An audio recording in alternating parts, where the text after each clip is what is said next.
Ma nourriture est de faire la volonté de celui qui m'a envoyé. C'est d'obéir et de faire la volonté de celui qui m'a envoyé. La réponse que le Seigneur Jésus-Christ donne aux disciples. Là, nous sommes dans Jean au chapitre 4. Jésus rencontre la femme samaritaine au puits, qu'on appelle le puits de Jacob.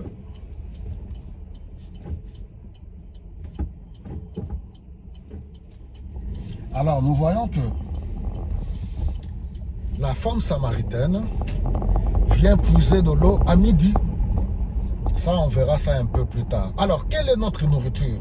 Nous nous nourrissons de quoi? Jésus-Christ, lui, il dit, ma nourriture à moi, c'est d'obéir et de faire la volonté de celui qui m'a envoyé. Et même au puits de Jacob, en face de la femme samaritaine, la soif de Jésus-Christ, c'était de rencontrer cette femme. Et aujourd'hui encore, Jésus a soif de te rencontrer en dépit des attachements religieux.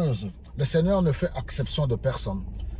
Donc, il veut rencontrer chaque personne individuellement de la même manière qu'il a rencontré la femme samaritaine. Sa nourriture à lui, c'est de gagner les âmes. Alors, l'évangile d'aujourd'hui, nous allons voir quelle est notre nourriture. Qu'est-ce que nous mettons au premier plan? Quel est le centre de notre préoccupation? C'est de nous nourrir nous-mêmes. Vous savez qu'il y a de ces métiers qui sont des métiers à vocation. La politique, les politiciens, à travers le monde. Quelle est votre nourriture? C'est de vous nourrir des guerres. À gauche, à droite, c'est de vous nourrir, oui, du sang du peuple innocent. Or, Jésus-Christ, lui, il est venu, il a dit, ma nourriture à moi, c'est de faire, d'obéir et de faire la volonté de celui qui m'a envoyé. Quelle est la nourriture des hommes de Dieu aujourd'hui? Est-ce que nous nous préoccupons seulement de notre propre ventre?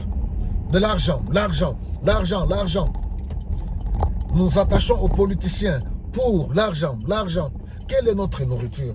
Est-ce que vraiment nous obéissons et exécutons la volonté de celui qui nous a envoyés à aller faire de toutes les nations des disciples?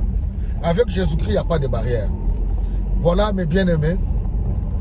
Vous savez, cette femme, elle est venue puiser l'eau à midi. Je vous encouragerai de lire ce texte. Il est tellement enrichissant, ce texte, rempli d'enseignements. À midi, pourquoi? Parce que les femmes puisent l'eau le matin, 4h, 5h du matin, pour vaquer aux obligations familiales. Elle vient à midi, pourquoi? Parce que c'était une femme rejetée dans la société.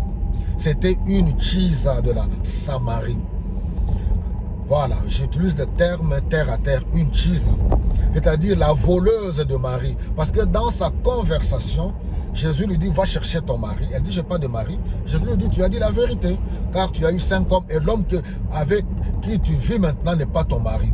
La femme était étonnée, tu es le Messie.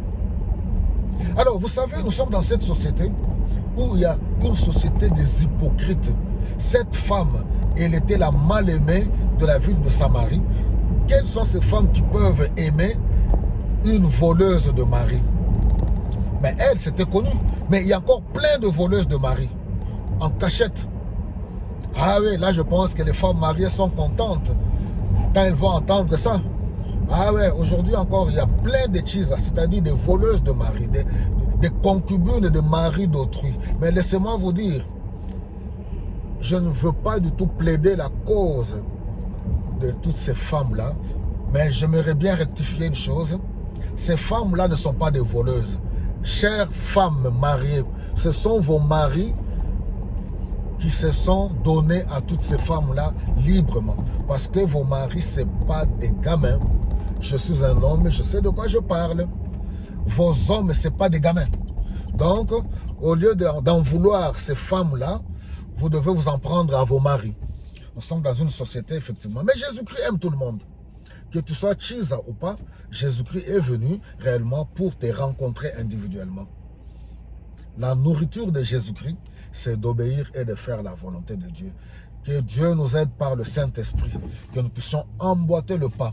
La priorité, c'est les âmes de Dieu. Jésus est rassasié quand il voit les âmes sauvées. Alléluia. Il a soif. au travers de nous, Jésus a soif pour que les âmes soient gagnées. Oui, le monde, c'est un monde de perdition. Oui, ce n'est pas la religion qui sauve. Faut voir dans cette conversation. On va continuer tout à l'heure. Que le Seigneur vous bénisse abondamment.